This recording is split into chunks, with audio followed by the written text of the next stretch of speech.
A doença de Parkinson é atualmente a segunda doença neurodegenerativa mais comum em pessoas com mais de 60 anos, ficando atrás apenas do Alzheimer. No Brasil, estudos afirmam que na população acima dessa idade, o percentual de pacientes com a enfermidade chega a 3,3%. E a estimativa é de que no país, em 2030, o número de pacientes com a doença chegue a dobrar.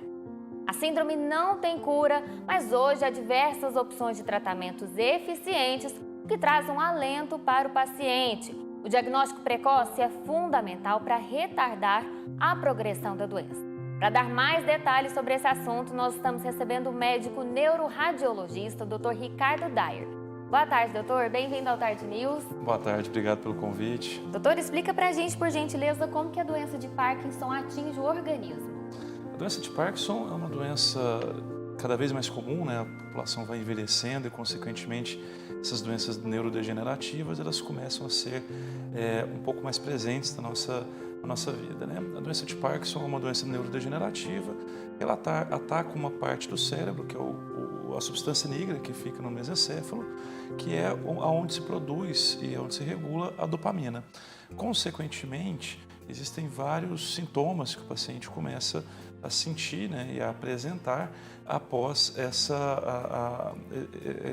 esse acometimento da substância negra do mesencéfalo. Que sintomas são esses, doutor? É extremamente comum que o paciente tenha tremores, né, principalmente o tremor de repouso, é uma característica muito marcante da doença, né?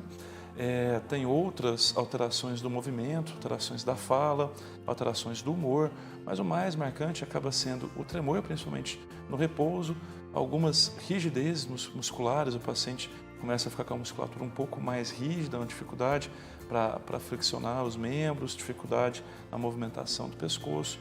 Às vezes ele começa a ter alguns desequilíbrios e isso pode cursar com quedas. A alteração do humor habitualmente relacionada à depressão. Então,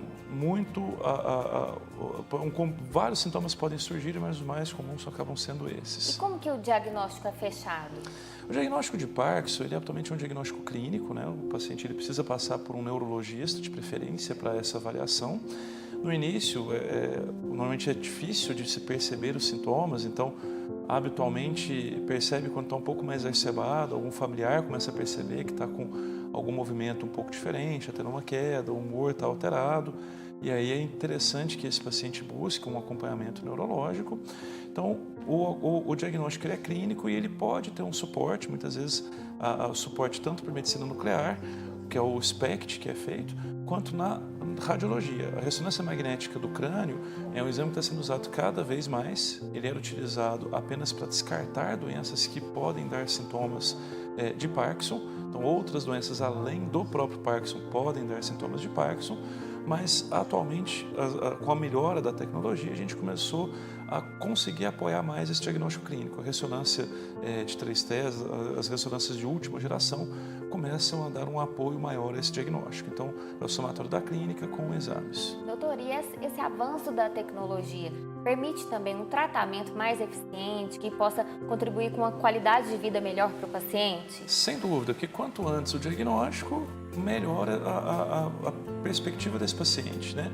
Então, quanto antes o diagnóstico, mais cedo começa a se tratar, antes começa a se retardar o avanço da doença, a tratar os sintomas, além de medicamentos, tem fisioterapia, às vezes até procedimentos cirúrgicos, que podem atuar nos sintomas desses pacientes, atenuar esses sintomas, né? Doutor Ricardo, existe algum público que tem uma tendência para desenvolver essa doença? Existem fatores genéticos, existem fatores ambientais que naturalmente podem gerar o Parkinson. A idade, né, é um fator marcante, né? O paciente mais velho, acima de 60 anos, ele tem uma propensão maior do que o paciente mais novo. Felizmente não é tão frequente assim, mas não se sabe ainda qual que é a real causa, né? Existem predisposições, então o aspecto genético, os aspectos familiares, mas principalmente a idade. Doutor, e todos esses avanços que o senhor está comentando aqui, podem trazer um alento para o paciente? Porque eu vi diagnóstico de doença nunca é agradável e do Parkinson é extremamente preocupante por ser uma doença degenerativa, né? Mas a partir de hoje, com o avanço tecnológico, o avanço da própria medicina, ouvir esse diagnóstico não é sinônimo de uma vida com uma qualidade ruim? Como que está essa questão?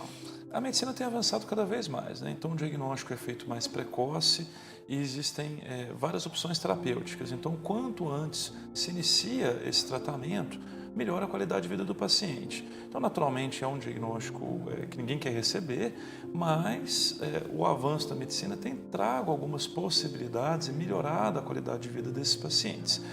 Naturalmente, não existe nada mágico, não existe uma cura, mas a gente consegue retardar, o neurologista ele consegue retardar o avanço da doença e melhorar sintomas, propor tratamento com fisioterapia, com eletroestimulação, com medicamentos. Então, vários tratamentos existem que conseguem melhorar a qualidade de vida desse paciente. Perfeito. Doutor, muito obrigada pela entrevista, pelas suas informações. Seja sempre bem-vindo. Eu que agradeço.